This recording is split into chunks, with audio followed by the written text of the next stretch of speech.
Ғашықтық сезім адамзат ғұмырын жалғайтын нәр. Ол сезім тек ер мен әйелдің арасында болады деп түсіну қателік.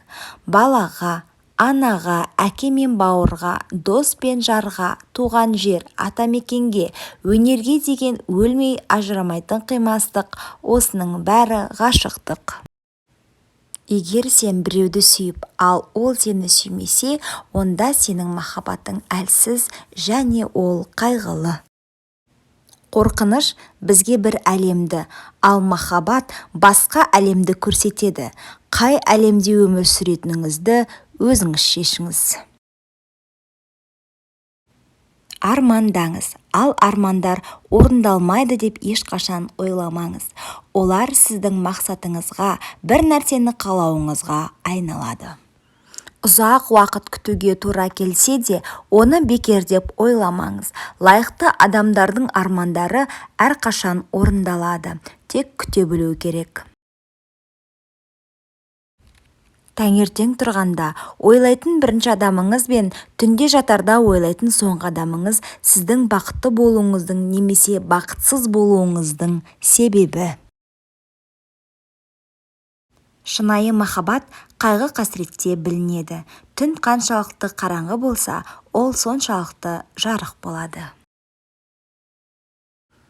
Махаббат бір-бірімізге сыйлайтын бақыт.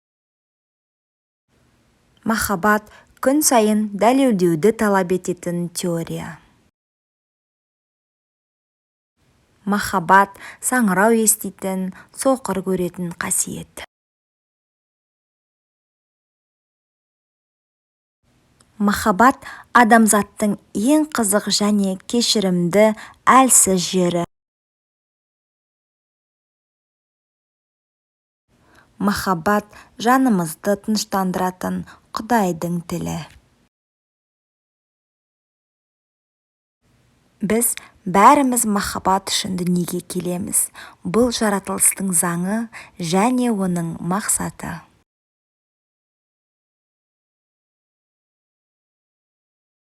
Егер тәкаппарлық айғай салса, махаббат үнсіз қалады. Махаббат адасу, бір қыздың өзгелерден өзгешелеу секілді болып көрінуі. Шын махаббатыңызды жолықтырсаңыз, ол сізден ешқайда қашып құтылмайды.